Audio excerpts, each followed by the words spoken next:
All right, that is Act 1 of the podcast. Act 2 is available right after this one. Go check it out. What are you doing? Don't miss a second of it. Thank you so much. Hey, yeah, I'm podcasting. How are you? I'm podcasting with you. I'm great.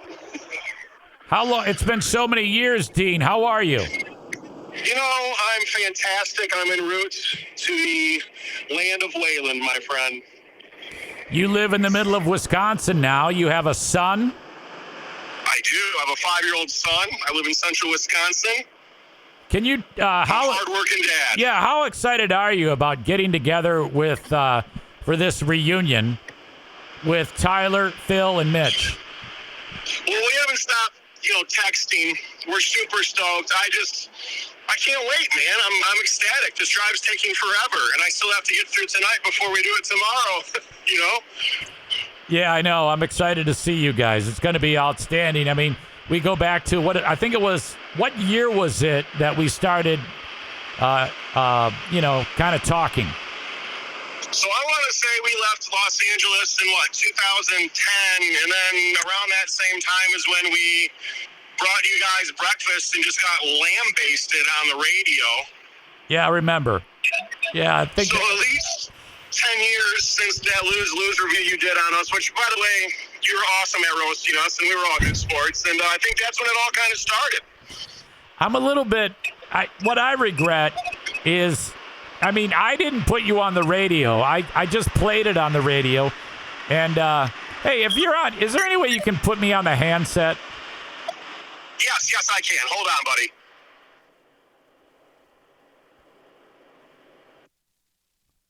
It's because... Can you hear me? Yeah, sorry about that. I don't mean to make you take away from hands-free, but the noise was it was killing me because I could hear the road noise.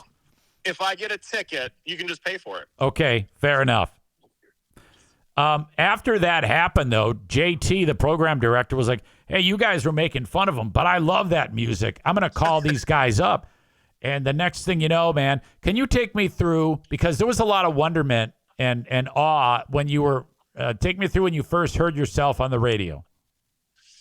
I don't even know how you can even explain the feeling that you get. Your dream is to have just your music played for people, not just in a bar, or in a little venue. And it's kind of like that movie, That Thing You Do, where your whole body is just overcome with emotion. You get chills, butterflies in your stomach, but not of nervousness, of just like, oh my God, we're really doing this? Like, we've been trying so hard. Because what people don't think about is, like, you get your song on maybe the radio. It took us 10 years to get to that point, Wow. So it was, or maybe a little under 10 years, maybe 7 years. But like your dreams start to come true, and you don't really know what to do when you're walking down the hallways and you're seeing all these records on the wall, and then you're in some big boardroom, and then you're talking with some guy named JT, and then all of a sudden, you're doing a conference call with Jesse James Dupree, and then Brian Johnson from AC/DC gets on the phone, and you're literally like, what the can I swear on the podcast? Of course. What the fuck is happening, man? And it's exciting. And, as I talk about it, I kind of relive some of the emotions, and it gets exciting again, At the time, the band was getting management help from Jesse from Jackal, who's very close with Brian Johnson. In fact, he's has helped them in a managerial way. So right. This all unfolded before your eyes in one amazing summer of one amazing epic summer. As not only did Shopping for a Savior hit, but you had Welcome to My Head, Fire Down Below. Everything you touched was just getting played on the radio, and it was awesome. It was awesome. I got to say, what I think kind of sealed the deal, too, is when you had us at that festival, when we opened up there at that stadium. And the reaction was insane, and I don't think we'd ever even, experienced that yet. And that was really neat to see the love. And honestly, if it wasn't for the town of Wayland and Grand Rapids, I don't think the band would have got its legs and been lifted up and sent into the stratosphere of what we got to do. And, it's West Michigan that we really owe our thanks to, I would say, as a big part of it. So how did this reunion come about? Can you break down, fill everybody in as to how this unfolded? So just over a year ago, we had planned to do a reunion show at a giant festival called Bratfest in Madison, Wisconsin. So the guys and I all kind of connected and talked and said, let's go do this festival. We'll get a 45-minute set. So we all did our homework and got ready. And about a year ago, we got in a room together and plugged in all the equipment and hadn't seen each other, I would say, as a group. I mean, almost 8 years. Wow. And then we had that practice, and I'll tell you, I think we all had the hair raised on our arms because it was the moment where we all realized that, A, wow, we still really are good at playing together, and B, like, gosh, we miss doing this and we love doing this. You never know what you're going to get when you walk in a room and hit a note. Yeah. And it was like the greatest time of our lives just to reconnect. And then that show got rained out.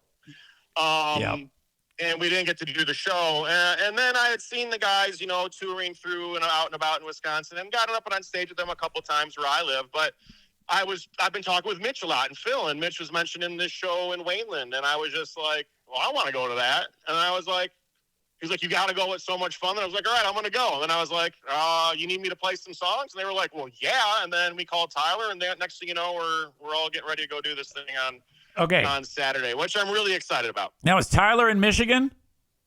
I don't know where he's at right now. He lives in Madison, Wisconsin. Oh, he does. He could be in Michigan as we speak. Oh, so but he lives in Wisconsin as well. I didn't realize that. Okay, so he's got his commute. Are you doing? Is it the whole set? Is the whole band, or is it just part of it? It's just part of it. So, you know, I got to say, like, the boys have been blessed to pick up some extremely good musicians along the way, you know, especially living in Nashville. And Ryan and Brian are an incredible rhythm section. Not only am I excited to get on stage and give the fans something back for some of the set, I'm really excited to see that lineup as well and watch those guys play. They're real players. They're really good. And it's just going to be, I think, a very diverse and like a show that grows, and it's going to give a lot back to everybody, you know? Well, I'll be there. Everybody, you got to understand, Eric, there's been a lot that happened since I left the band. So the fans, I'm just as excited to see like what they've released since then. You know? And I wasn't a part of that. So I get to not only go to a concert, but I get to be a part of one. Linda asked, were you involved with that crazy night with Kiefer Sutherland, or was that Phil? Not that one crazy night. I had other nights, but like when Phil tells that wild story, I have to leave that all up to him. I had the opportunity to meet Kiefer, of course, but yeah, I won't say much more than that. Yeah, of course. So at this event in Wayland, like you said, this is the first time for you. You're going to see the if the weather cooperates, and I think it will. They like light up these damn balloons at ground level. They call it a glow, and it's fantastic. I can't wait. I've only heard amazing things about it. And I haven't been back to town in a long time. I'm just excited to be there. So, all right. So I'm going to be there. You and Tyler and the boys are going to be there. So everybody is invited to come out, see this great show. It's all for charity. There's a great mental health organization. Pals of the band have been putting on for quite some time, and they do a great job. Nisi and I forget people's name. I'm terrible at that. But anyway, the money is it's all for a fundraiser, so it's all good, and it's in Wayland. So there you go, back to your roots. Looking forward to it, my friend. And when you're there, you better text me so we can grab you before the show, and I want to see you. Oh yeah, I'm gonna do the stage announcement. I'm gonna do everything. We'll hang out for a bit before the show, and then we'll just have a ball. Looking forward to it. Let's bring the hammer down, everybody. Come out and play. Let's have some fun. I miss each and every one of you, and we're going to take the time to say hi to everybody and hang out. So, you know, I was going to wrap it up, but it just popped in my head. Do you remember in Nashville when Massive Mocha sat on you? That was terrible. Why do you have to remind me of this? You know, my parents tried to talk me out of that stunt. Yeah, that was R.I.P. Massive. Yes, R.I.P. She passed. All right, buddy. I appreciate you. I'll see you tomorrow. Okay, I'll see you. Bye. That's Dean from Wayland.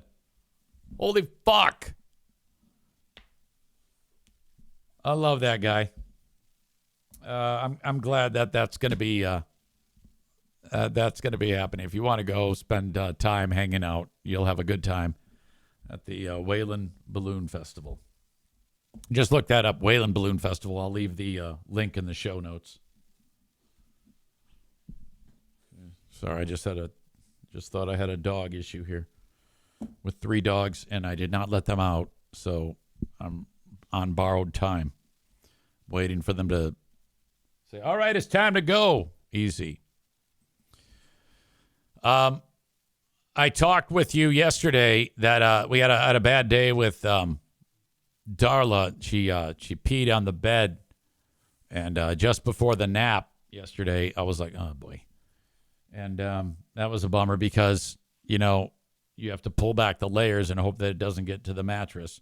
It did, so I had to clean it as best I could with the carpet extractor or whatever, and put everything in the wash. Now it's just mattress. Everything's being washed, so there's nothing on the bed, and the dog. I think this has to do with Diana not being here. I really do.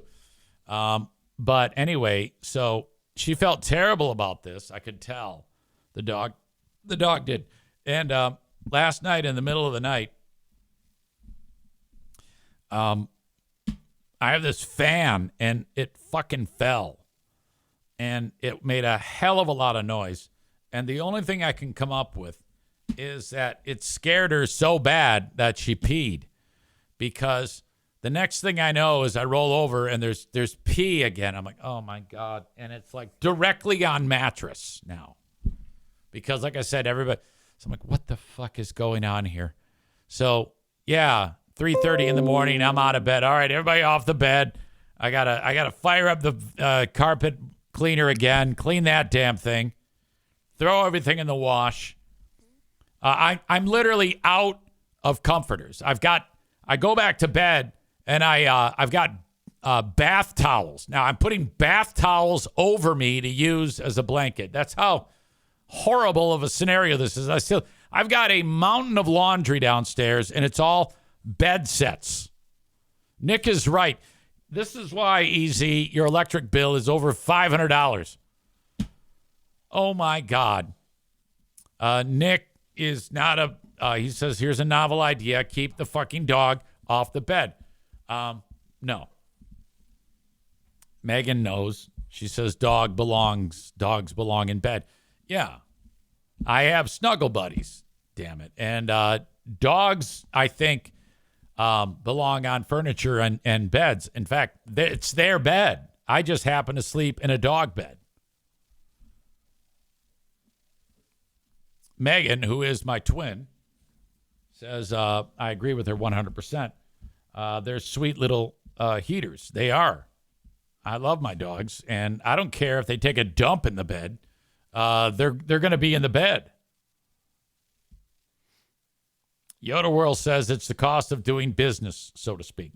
Nick adds, sure they can once they stop pissing on shit. All right. Difference of opinion, that's all.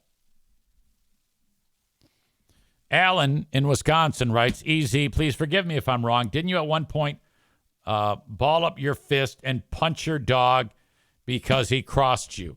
LOL. Okay, so I know what you're talking about. I got a lot of people hated me on this.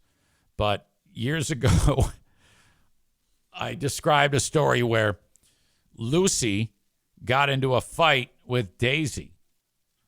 And they were mauling each other.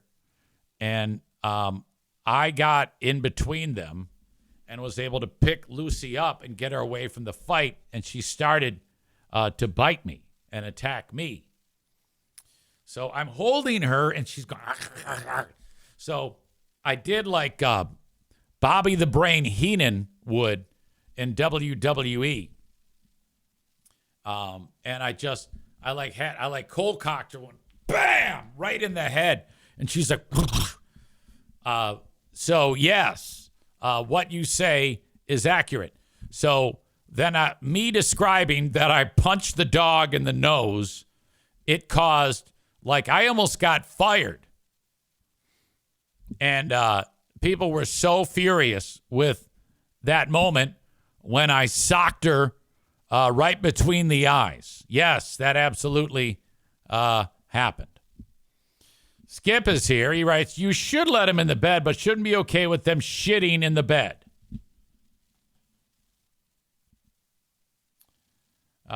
Nick says, that was just a reaction. Like when a friend jump scared me and I popped him one. Yeah, I know. Alan says, perfectly acceptable. Right. I know. It's fine. Cole says, self-defense, no issue. Cole in Colorado Springs, that is.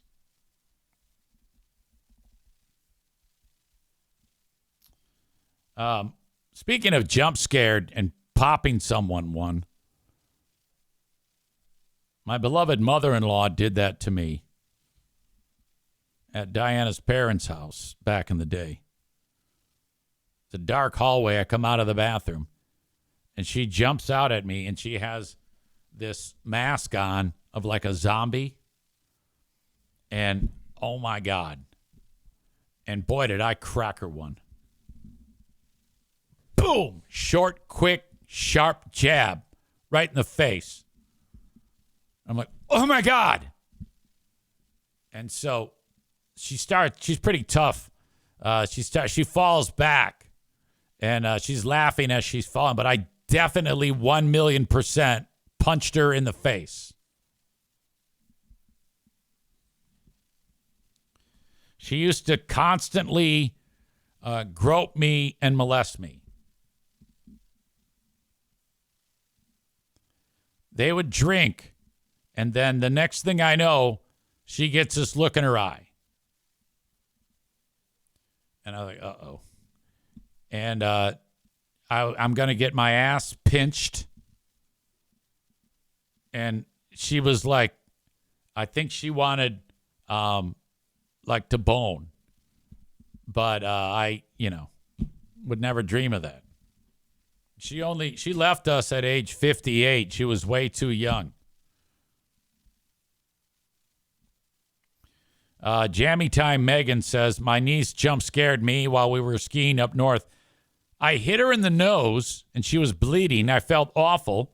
My sister explained to my niece, that's the risk of scaring people, but it's usually worth it. Ha ha. Yeah. I believe that to be true, too. Megan, I'm surprised that, Jesus, you're such a nervous Nelly when it comes to that sort of thing. And she was only 8. Wow.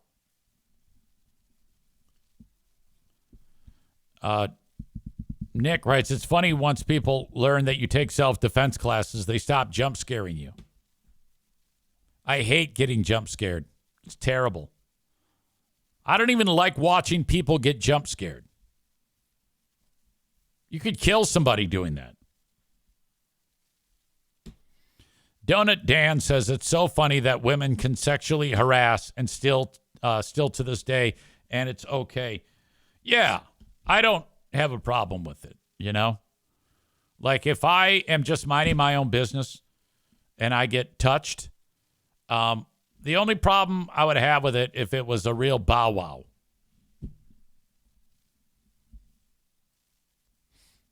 Donut Dan says, don't get us started. We talked about it last night a lot. Referring to when we reviewed Unknown Number, the high school catfish. Black Belt Nick says, that's because we take this as a compliment. It is within reason. 100% true. We are wired differently.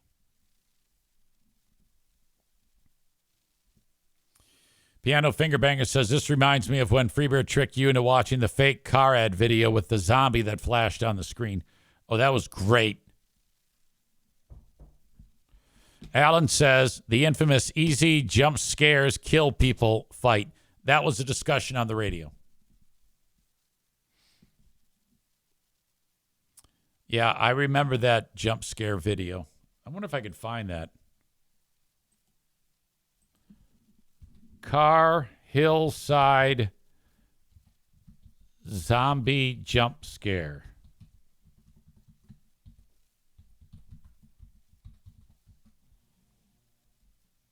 Yeah, this is it.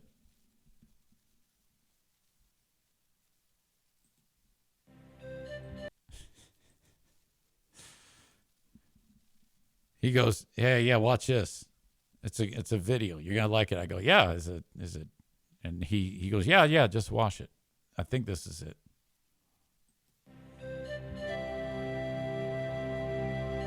And that was describing car driving through the scenery. It goes into this tree and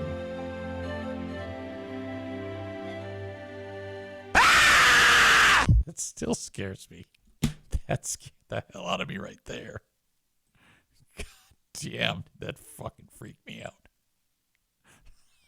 Because you're waiting for the car to come out from behind the bush. And then the camera stops. And then that happens. Ah, shit. Becca Shea says, I just jumped out of my chair.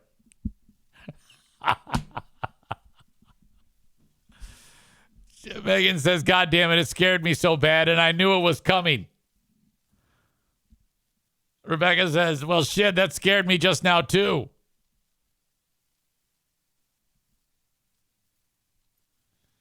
Yoda World says it's even better because it came out around Lord of the Rings time, so people assumed it was related to that. All right, I'll leave that in the show notes. If you look up relaxing car drive on YouTube, you'll find it. And you definitely want to see this. On the thumbnail, it'll be this. The car driving down the road. Damn it.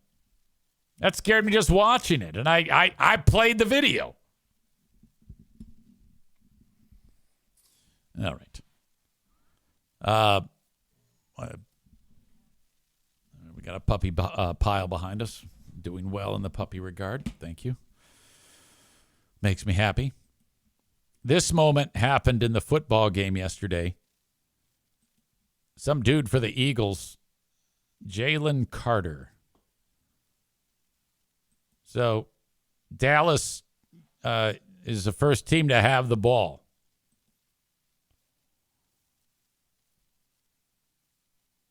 And Jalen Carter, the defensive player, one of their best players on defense for the Eagles, walks up to Dak Prescott, and he spits on him. Right? There. He spit on the guy. The ref saw it. What went down? These offensive linemen, and Dak spits down towards the ground, but in the direction of the Eagles with Carter, who had walked over there, and that begins the interaction of the two. Prescott's spit was down. Carter was right face to face and onto his uniform jersey. Carter was kicked out of the game. The official, Brian Neal, the umpire, was standing right there and saw what went down. So if you're Dak spit in the direction of Carter? His offensive lineman, and Dak spits down towards the ground, but in the direction of the Eagles with Carter, who had walked over there, and that begins the interaction of the two.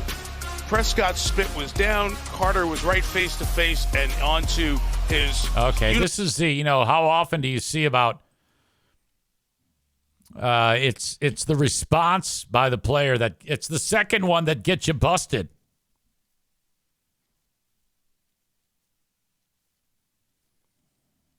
Megan says the eye contact seemed like they were going to have sexy time.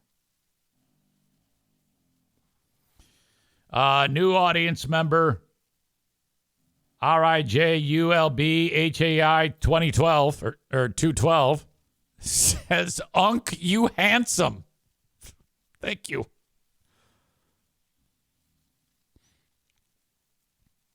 Becca Shea says, what an idiot. Before the first snap, kicked out of the game. Dallas went right down and scored. Cowboys, though, gave up 3 rushing touchdowns. That's all Philly needed. They ended up suspending the game for because there was like lightning. So that was the delay. And then they went ahead and finished it finally. And Philly wins it. Unc, how old are you? I am 55 years old. Welcome to the show. It's nice to have new people here. Make yourself at home. Everybody here loves each other. That would be our second new member watching this show or a new audience member, at least for today, to join us. You look max 25. Now that I don't believe. That's nonsense. Becca Shea is here and says, LOL. Megan says it's the haircut. No, it isn't. It's the Armenian genes is what it is. It's powered by Armenia.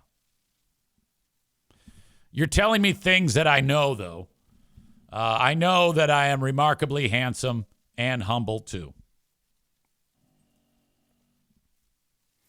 Maureen sent this, and she added the comment, I cannot imagine an 11-year-old child giving birth, let alone at home with no medical help. Check out the mugshots of mom and stepfather, who is the baby's dad in the video.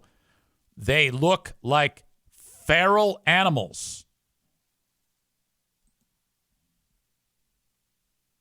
Let's get into this story.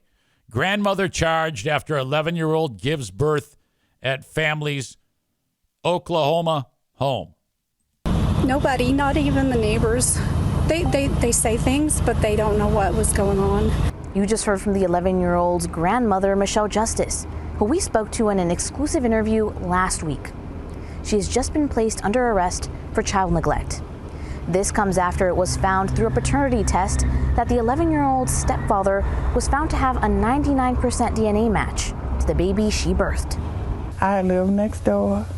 I have witnessed them go back and forth to their mama's house across the street. She has provided for their needs because they have no running water for the last 2 or 3 years. Last week, I spoke with a neighbor who lives next to the house the 11-year-old and her siblings were removed from. She believes the entire family knew what was happening. The child's stepfather, Dustin Walker, and her mother, Cherie Walker, were also arrested last week on child neglect charges. These are the people that Maureen says look like feral animals. According to an affidavit filed in Muskogee County. Authorities say the parents failed to provide medical care for their 11-year-old daughter, who was 36 weeks pregnant and delivered inside the home. Both parents claimed they didn't know she was pregnant. The child had not seen a doctor in over a year. The district attorney's office confirmed Justice faces 6 counts of child neglect. The affidavit states Justice lived across the street from her granddaughter, saw her almost daily, and was in regular contact, including the day she gave birth. It also states Justice cared for 5 other children in the same home, but failed to report the pregnancy. I think Grandma thought she was doing what was right to help those kids. But what parent allows that? In Muskogee, Isabel Flores, 2 News, Oklahoma. I like the neighbor. She seems sweet. Too bad she has to live next to those monsters. My God. The other kids are age 9, 7, 6, 4, and 2. I think you should have to pass a test to be able to have children. I don't think that that's too much to ask, really. If you can prove competency and ability to provide, you should be able to have children. And obviously, well, this is a criminal case because of the assault that took place of an 11-year-old girl. But I mean, let's be honest here. You get somebody this stupid. If you want to have kids like these 2 feral animals, and Skip writes, I want that neighbor lady to have me over for dinner. If you want to have kids, it should be where you have to like apply and pass competency. And if you can't, if you're that stupid that you can't have kids, they shoot you. So that way, there is 0 chance that you will dilute the gene pool. I think we will evolve to be smarter human beings after generations pass and improving the gene pool because we've then gotten rid of these animals like these feral fucks who did that. Who's worse, that crazy woman in Beale City or this bitch? Beale City. 10 out of 10.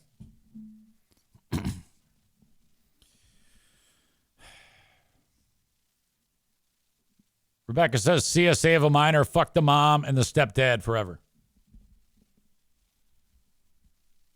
Nick agrees. Beale City, easy. No contest. Yeah. The amount of time on that mind fuck in Beale City lady, I think she, I'm revealing more now after we've watched it, I realize. But I think that the child, Lauren, on unknown number, I think all of that may have cooked her brain somewhat. And I don't know, maybe she can, with some intense therapy, pull herself out of it. But I think that the mom, all the intense mind fucking that she did to the kid is going to, it's given her crazy eyes.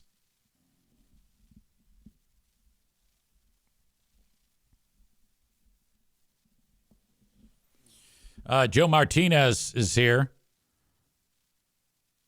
I'm surprised he's staying on topic because, kind of, he says, I bet you they are MAGA scums. Well, we don't know. I mean, maybe. But I'm just amazed that you made a comment without talking about saying something negative about the Detroit Lions or something absurd about the Michigan football team. Young Adam Schwab is here. It was good to see him yesterday. He writes, it would be hard to come back from if your mother texted you to kill yourself for a year or two. Oh, yeah.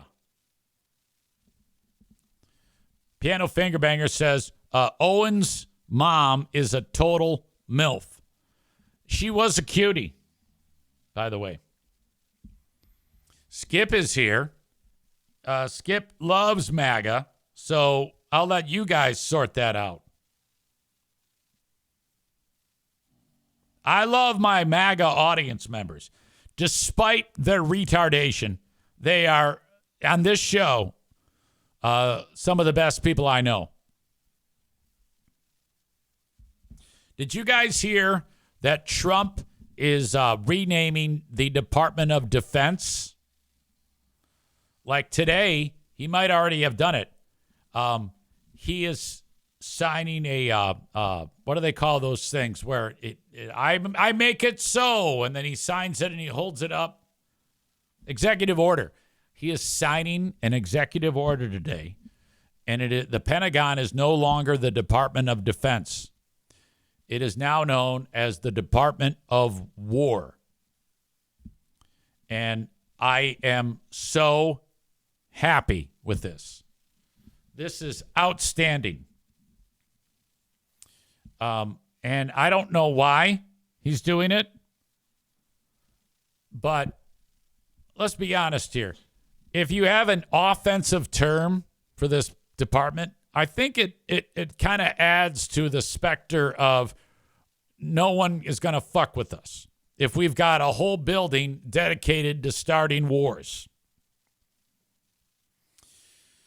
Black Belt Nick says it actually was known as that a long time ago. Yes, I do remember reading that too. I don't remember how far back that goes, but I absolutely wanna. I would even go further and say call it like Department of fuck around and find out. I don't know if you know this, but the United States is in right now in the I guess. I don't know what part of the ocean it is that they're doing this, but they have several destroyers that are out at sea.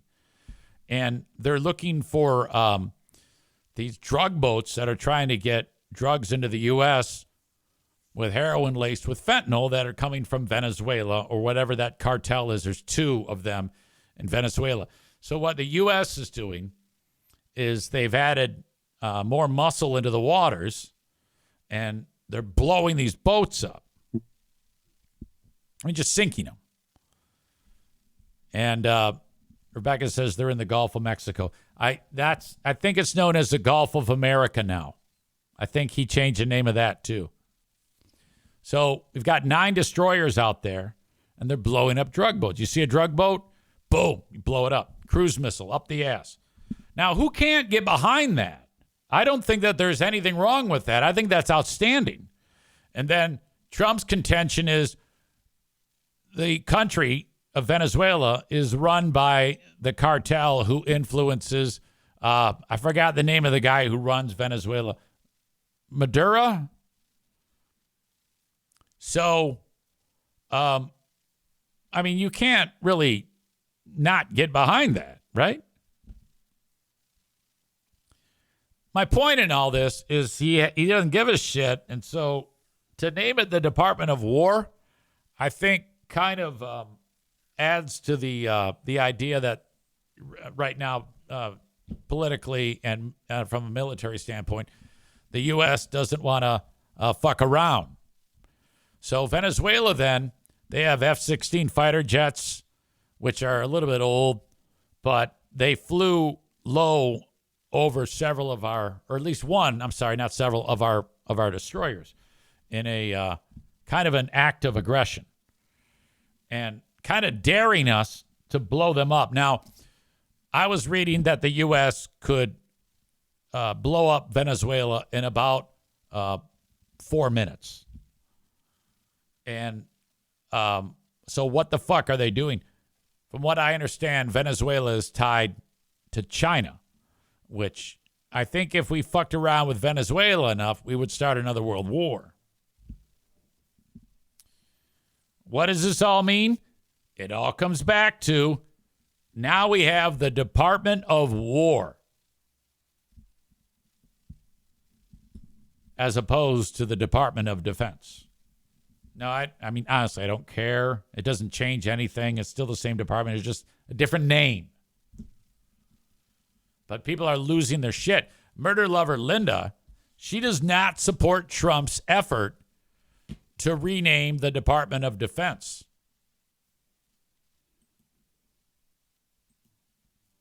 What did she write to me? Trump is renaming, she wrote, "This motherfucker is insane. Good God." No, this is good. I would love it very much if the whole world was scared shitless of the United States. I think that goes a long way. I would love it if the U.S. was looked at as a diplomatic, peaceful country that if you get one toe out of line, you are fucked. That's how I think it should be. So I fully support Department of War. Now, the guy who's leading the Department of War is Pete Hegseth. He is retarded. I don't think he should lead the Department of War. It should be someone who knows something about war.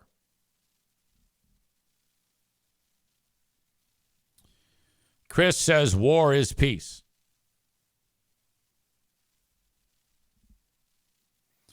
Rebecca makes more than one comment about Trump being on the Epstein list. I don't know if anybody cares anymore. At this point, we're stuck with him. If Trump has had sex with children, most Americans don't mind. This is a new poll that just came out. 94% of Americans randomly polled, they were asked, if it's found out that Trump had sex with children, do you have a problem with that? And 94% of poll participants said, no, we don't. So, I mean, I do. I have a problem with Trump having sex with kids. EZ, do you think Trump had sex with kids? Yes, I do. Becca Shea says that what I just said is bullshit, that's not true. Well, I might be getting some of those facts wrong. I mean, I never touted myself as being factual.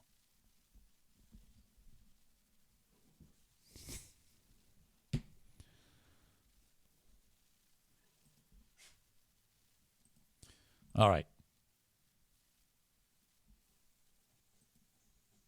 Rude passenger booted off American Airlines airplane.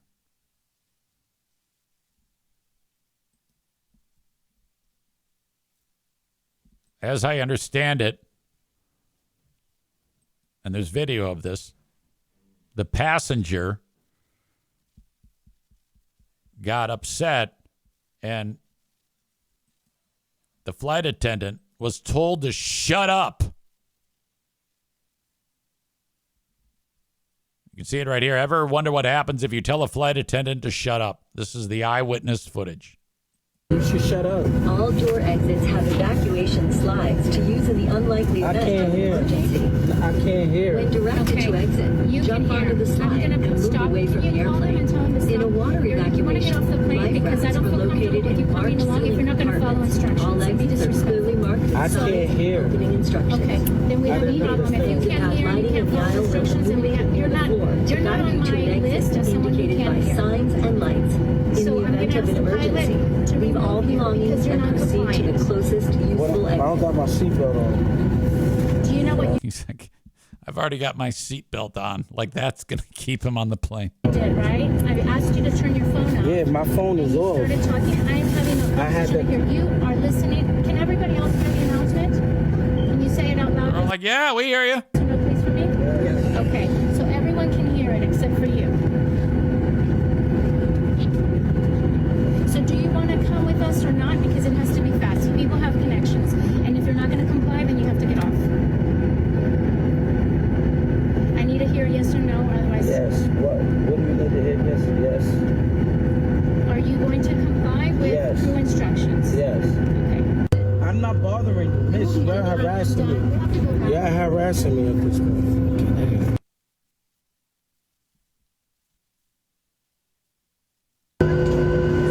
And this is the guy who's shooting the video. They ended up kicking the guy. You should shut up. You should shut up. Yeah, so I don't know if... Yeah, I think if you start with you should shut up to the flight attendant, one thing you need to understand, you can take a flight attendant and you can lump them in with judge.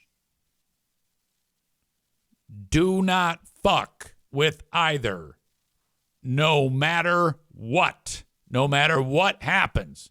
Judge, flight attendant are not to be fucked with. They have the juice. Judge has his own little world that you're in. And, you know, yes, Your Honor. No, Your Honor. Stand up when judge walks in. Stand up when judge is getting ready to leave. All rise. You may be seated. Uh-huh. Yes. Yes, Your Honor. No, Your Honor. Yes, Your Honor. No, Your Honor. And the last thing you want to do with judge is just answer yes. Because they'll go, you will address me as yes, Your Honor. As bright and lawful as they are, all judges and flight attendants are drunk with power. Okay? You can be like a U.S. Marshal. Comparing a U.S. Marshal's power to a judge is just not the same. It's not even close. There are other professions that have all the power. Pharmacy tech, yeah, can fuck you up.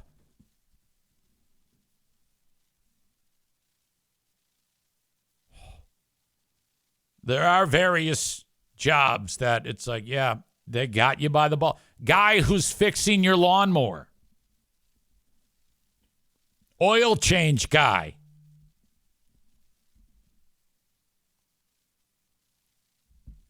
I love kissing the ass of the flight attendant. I'm always, yes, madam. Yes, sir. No, madam. No, sir. And I've had that happen where they say, do you understand? They'll like say, they'll ask if you're seated where like the emergency door is. They'll go after. They'll like tell you about what's happening. Can you do this? And if you just nod or shake your head, it's not good enough. They go, no, I need you to voice it.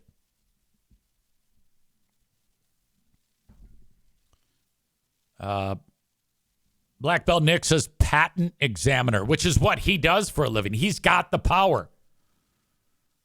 He can determine whether or not an entity he can make or break a company with the approval or not approval of a patent, which is what he does for a living. Tyler says, nurses, I can make IVs hurt a hell of a lot more if you're a dick.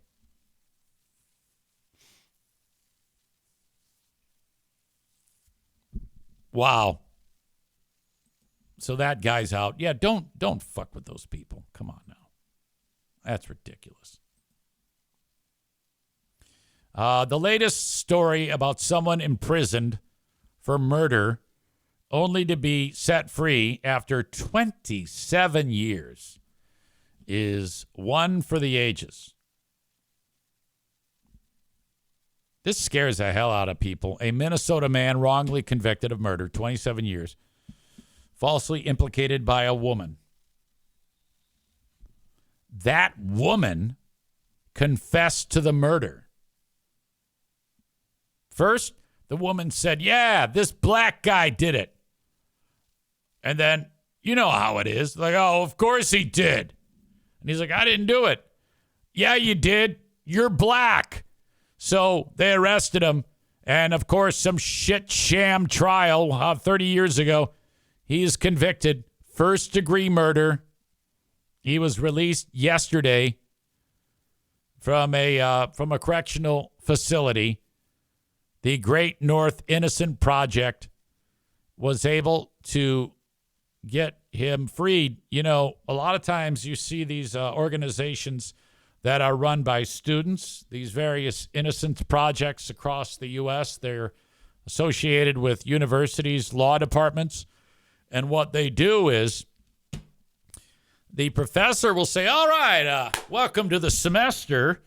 We're going to take up this case and try to get, they like find a person who it looks like, boy, that looks like this is strange circumstances that this person was convicted.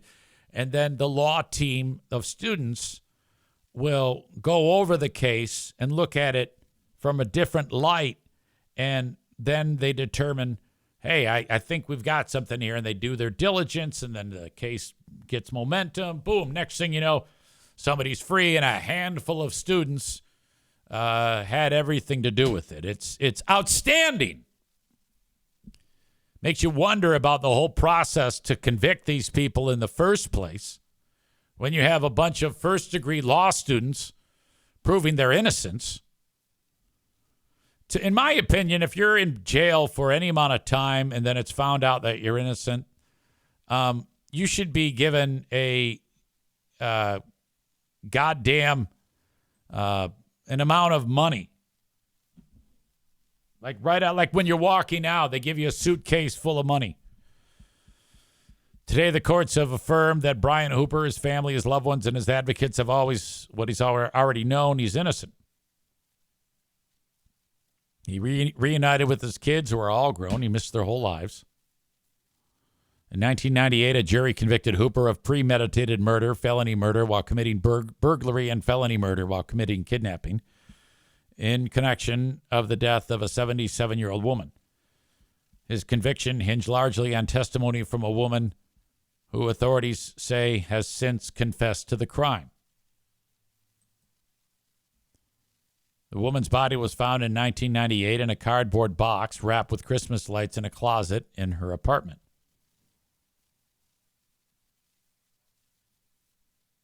He received 3 life sentences with, I don't know the circumstances of how he was thought to be responsible in the first place.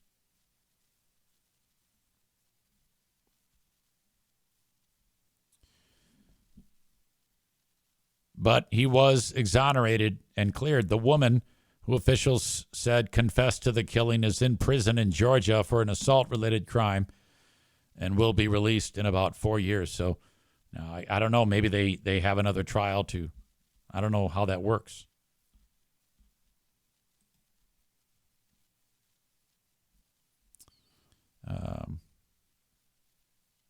Yeah, that's fucking nuts. This is the video of him getting the big hug from the daughter.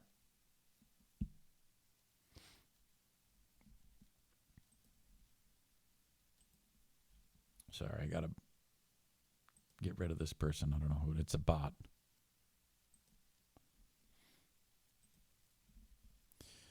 Absolutely horrible. If you've been in prison for any amount of time, you should be able to sue. And Donut Dan says let him electrocute her with a 9-volt battery for the next 25 years. Cole says death penalty for her. All right. I am going to get to the asshole of the day. I think we know who that is. It's got to be that lady, right? Does it say what her name is, or did I say? Yeah, I did say her name. Moriarty. No, Mary Moriarty is the attorney.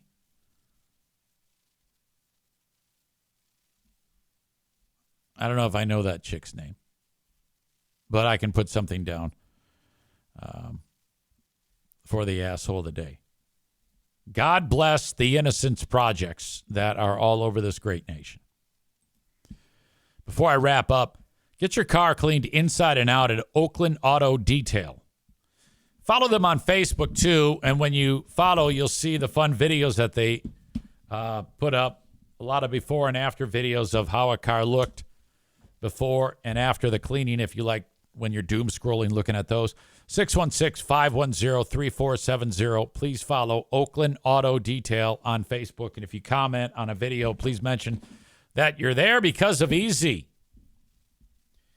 If you're selling your home or you want to buy one, Realtor Adam Kasari wants to hear from you. 616-914-4061. That's 616-914-4061. Racing at Berlin Raceway tonight and tomorrow. You can get tickets at berlinraceway.com. Next week is the finale for the Coleman Lutz 500. I will be there. Get your tickets by 11:59 next Thursday, and they'll be just $15. Parking is free. 15 and under is free. Solar System Jim will be at the race. My son, and if you refer to him as Solar System Jim, it's probably going to be hilarious.